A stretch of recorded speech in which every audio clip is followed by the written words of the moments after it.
The wheels of my suitcase bumped softly against the front steps as I unlocked the door.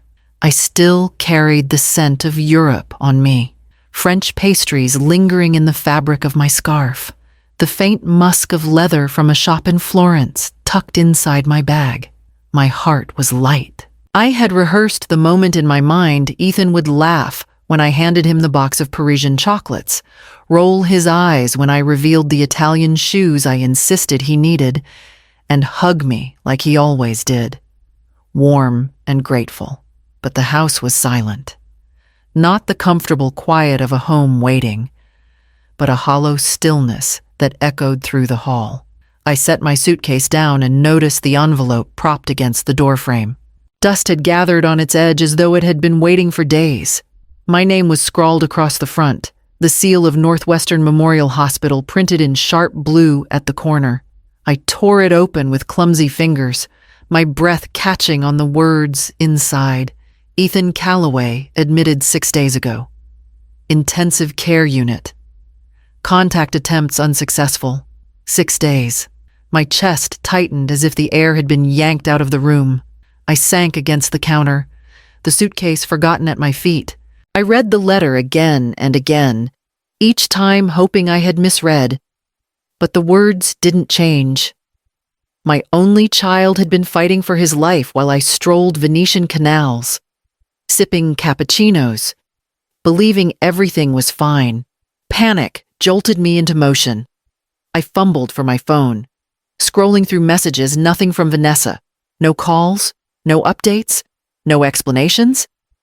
How could 6 days pass without a word? She had my itinerary, my international number, everything. And yet, silence. My throat burned as I grabbed my keys.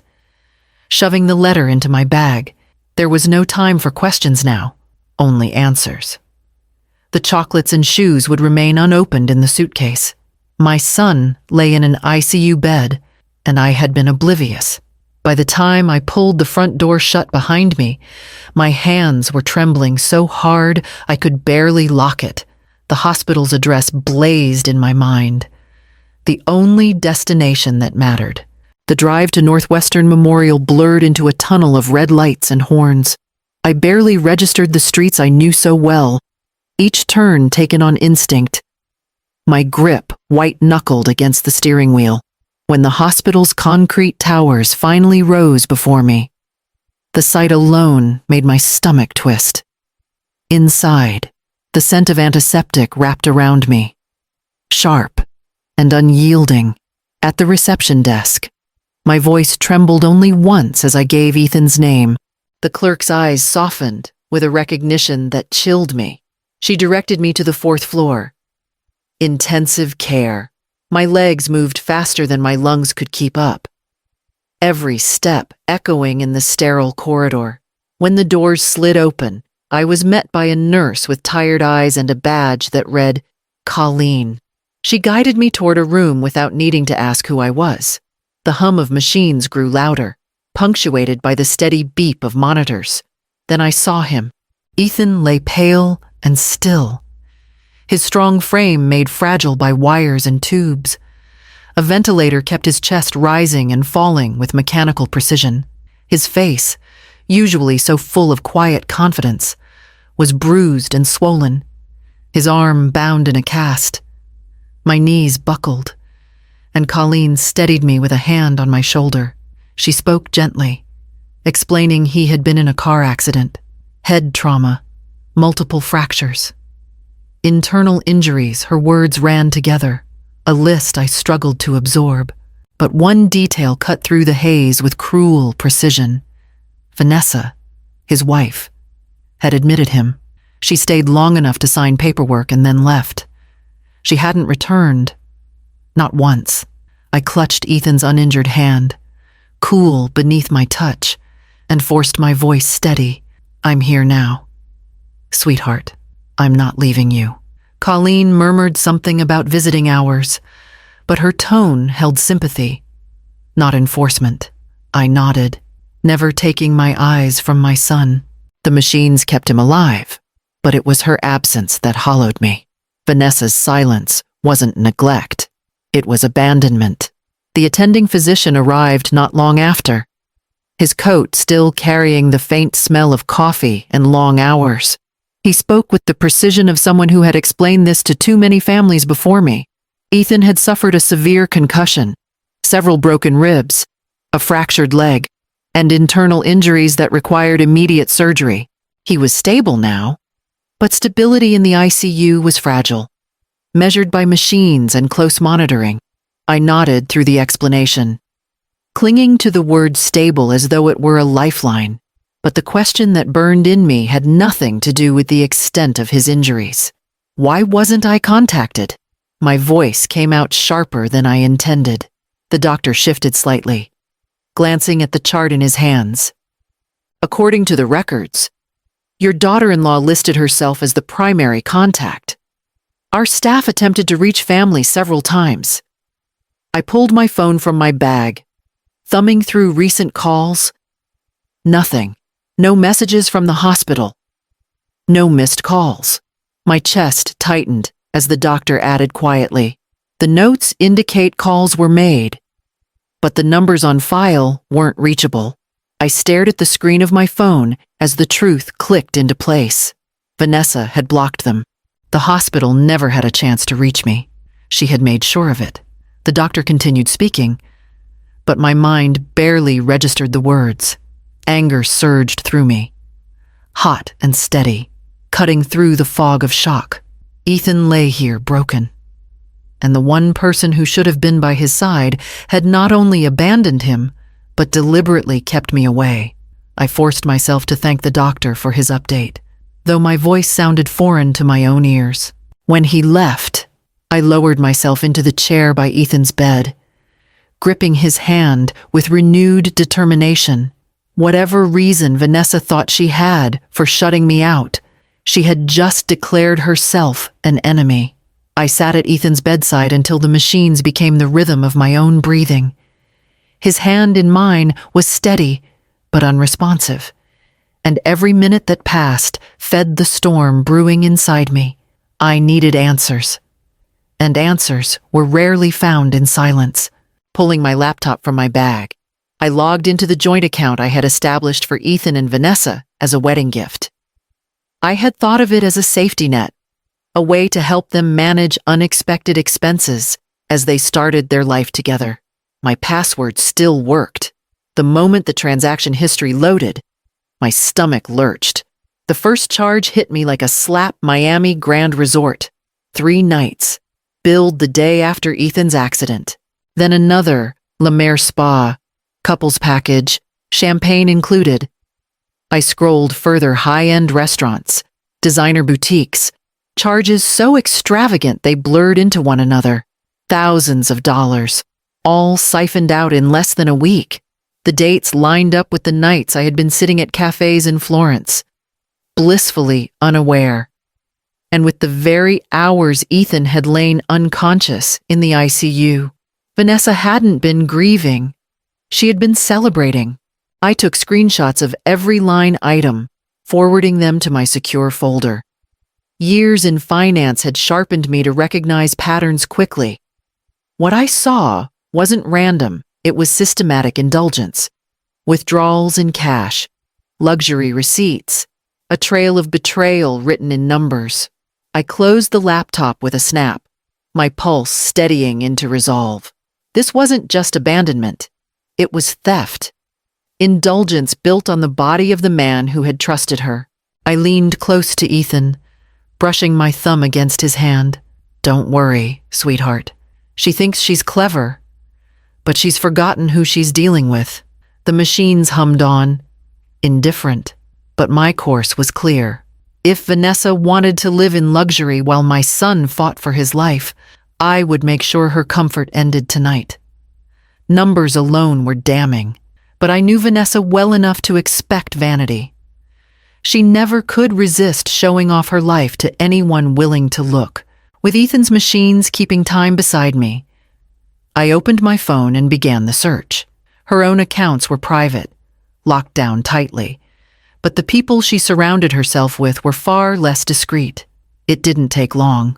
A friend had posted a series of pictures, bright and filtered in Miami sunlight. I froze as my eyes focused on the second photo. There she was, Vanessa perched on a poolside lounger in a white dress, glass of champagne in her hand, her laugh captured mid-tilt. Her arm draped around a man I didn't recognize at first. The tag revealed his name, Damien Locke, broad-shouldered, stylish. His hand resting on her hip like it belonged there. Another image showed them leaning close over dinner, candlelight glinting off the bottle of wine between them. Not a trace of grief, not a shadow of the ICU. I scrolled further, each picture sharper than the last blow. Vanessa in a bikini, Damien behind her, both grinning as if the world owed them its applause. Hashtags mocked me from the captions, resort life, living free, no regrets. My throat tightened. But fury steadied me. This wasn't speculation anymore. It was fact. Framed and posted for strangers to like, while Ethan's chest rose and fell to the rhythm of a machine. His wife was wrapped around another man, parading herself as if widowed already. I downloaded every photo, every post, every tag, cataloging the evidence with a precision honed over years of corporate audits. By the time I finished, I had a file that painted Vanessa's betrayal in vivid, undeniable color. I closed the apps and looked at Ethan. His face was swollen, unrecognizable in places, but his hand was still warm in mine. My fury cooled into something harder, sharper, a resolve that left no room for tears. She had traded her vows for a sun-soaked lie, and she thought no one would hold her accountable. But she had underestimated me. I leaned back in the chair, my mind already working through the next steps. If Vanessa could waste his money so freely, then I would make sure she never touched another dollar again. By dawn the next morning, I had made up my mind. Rage might have ignited me, but cold strategy would finish this. Years in finance had taught me one undeniable truth. Money is the leash that either binds or breaks people. Vanessa had chosen to gorge herself on my son's accounts, so I would take the leash from her hands. I stepped into the hallway outside Ethan's room and dialed Timothy Caldwell, my personal banker. He answered on the second ring, his voice clipped with professionalism. "Mrs. Calloway, welcome back. How was Europe? Cut the pleasantries." "Timothy," I said evenly, "I need immediate action. Freeze every account linked to Ethan and Vanessa. Checking, savings, credit everything. I want her access terminated now." There was a pause, then the sound of rapid keystrokes. "May I ask the reason?" "My son is in the ICU after a car accident," I replied, each word as sharp as glass. "His wife abandoned him and is currently spending his money on a Miami resort with another man. I will not fund her betrayal." Timothy's tone shifted. "Understood. I'll implement security protocols. She'll be locked out within minutes." "Good. And when her cards are declined, I want alerts sent directly to me.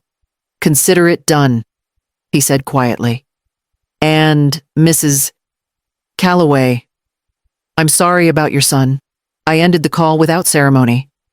Back inside Ethan's room, I resumed my post beside him, stroking his hand as though the steadiness of my touch could anchor him back to me. Hours later, the first alert buzzed on my phone. Attempted purchase declined, then another, and another. Each notification brought a grim satisfaction. I pictured Vanessa at the resort desk, confusion twisting into panic as her cards failed, the mask of luxury cracking in real time. I whispered to Ethan, "Your money won't buy her champagne anymore." The machines hummed on, steady and unyielding, as I sat taller in the chair. For the first time since opening that hospital envelope, I felt the faintest taste of justice. My phone buzzed again, but this time, it wasn't an alert. It was a link to a video I hadn't expected. The video opened with shaky footage of a hotel lobby gleaming under chandeliers. At the center stood Vanessa, her voice sharp enough to slice through the laughter of onlookers. She was screaming at the concierge, slamming a platinum card against the counter as if force alone could change the reality. Flashing across the screen declined. Her hair, perfectly styled, had begun to fall out of place as she waved her arms wildly. Run it again. There's plenty of money, this is a mistake. Her voice cracked with panic, the confident tone I once knew stripped away. Just behind her stood Damien Locke, arms crossed, his expression sliding from irritation to embarrassment as people around them raised their phones to capture the scene. He didn't reach for her, didn't defend her. He simply stepped back, unwilling to share her stage of humiliation. The comments filled the video in real-time snide remarks, mocking laughter. Strangers speculating about her life and her lover. Each word was a knife, but not for me. For the first time, her betrayal wasn't hidden behind polite smiles or polished excuses. It was public, undeniable, and shared for the world to see. I watched it twice, then downloaded the footage along with half a dozen reposts from different angles. Screenshots joined the growing file I had begun to build proof of every dollar stolen, every lie exposed, every shred of loyalty Vanessa had burned for luxury. Ethan's monitors hummed behind me as I closed the video. My reflection caught faintly on the dark screen. I felt no satisfaction in her humiliation, only a cold certainty that this was the beginning of her unraveling. The world now saw what I had discovered, and Vanessa would know her mask was gone. My phone lit again, this time not with a video, but with her name flashing across the screen. Her name lit up my phone, the vibration buzzing against my palm. I answered without hesitation. "You've made a huge mistake." Vanessa's voice snapped through the line, sharp with fury. "All the accounts are frozen. Do you have any idea what you've done?"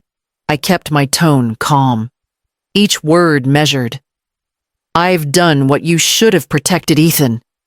You don't get to control us," she hissed. "Unfreeze the cards now, or when Ethan wakes up, I'll tell him exactly what you've done. He'll know you tried to destroy his marriage." I let the silence hang a moment, then answered softly. "You mean the marriage you destroyed yourself?" She faltered, just briefly. I pressed on. Miami resorts, spa treatments, bottles of champagne, and let's not forget Damien Locke. "I've seen the pictures. Vanessa. So has half the internet. That video of you screaming in the lobby, it's everywhere. Your mask is gone." Her breath caught, then hardened into a sneer. "You don't understand. I've been trapped with your son's mediocrity for years. I deserve better than carrying the weight of his failures." The coldness in her words burned hotter than any scream could. "You deserve better." My voice cut low, steady. "My son is lying unconscious in an ICU bed, while he fights for his life. You're parading around with a man who doesn't even bother to stand beside you when the cameras are rolling." For the first time, she said nothing. "You've underestimated me," I continued. "Everything you've done is documented. Every charge, every photo, every word. When Ethan wakes up, he'll see the truth with his own eyes. You won't have a chance to twist it." The line crackled with her shallow breathing before she finally spat. "You'll regret this." I ended the call without replying. The quiet of Ethan's room wrapping around me once more. His hand twitched faintly in mine, and I knew it was only a matter of time before he opened his eyes. I felt the faintest pressure against my hand. So subtle, I thought I imagined it. Then Ethan's fingers twitched again. Unmistakable this time.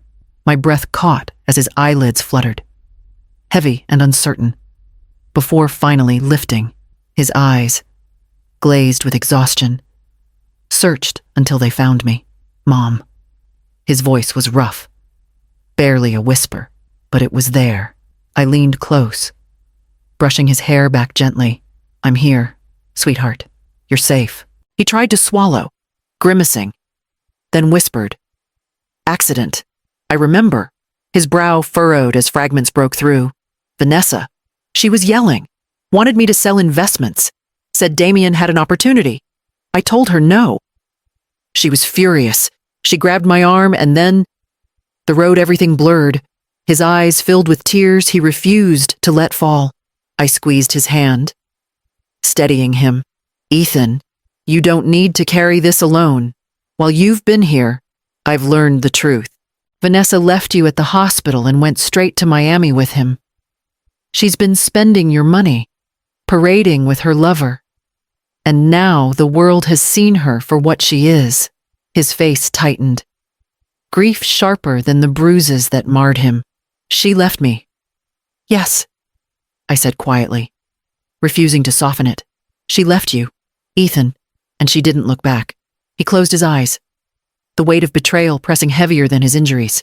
When he opened them again, there was pain, but also clarity. "Then I don't want her anywhere near me," he whispered, voice ragged. I nodded, stroking his hand. "She won't be. I'll make sure of it." The monitors beeped steadily beside us, but his words gave me a strength I hadn't felt in days. Now it was time to finish what I had started. The days that followed blurred with investigators, statements, and evidence files. I handed everything over: the bank records, the screenshots, the viral videos. The police moved quickly once the full picture came into view. Reckless endangerment, financial exploitation, fraud. Each charge stacked like bricks against Vanessa until even her polished smile could no longer shield her. Damien Locke slipped away the moment the accounts dried up. The man who had wrapped his arms so easily around her waist was gone before the ink dried on her arrest warrant. She was left to face the consequences alone, abandoned in the same way she had abandoned Ethan. Through it all, I remained where I had always been, at my son's bedside. Slowly, Ethan began to regain strength. The bruises faded, the casts weighed less, and therapists began coaxing his body back into movement. Each step was painful, but his determination grew sharper than the hurt. He no longer asked for her. He no longer looked for answers from anyone but me. One evening, as the sun dipped low against the Chicago skyline, I sat with him while he practiced flexing his injured hand. He looked at me, weary but steady. She tried to break me. "Mom," he said quietly, but she didn't. I placed my hand over his. No, she didn't, and she never will. Betrayal had tried to hollow us out, but it had failed. In its place stood something stronger, a bond forged not by illusion, but by truth and survival. Ethan was still my son, still my heart, and together we were already stepping into a future she no longer touched. When love betrays you, but blood remains, who truly counts as family?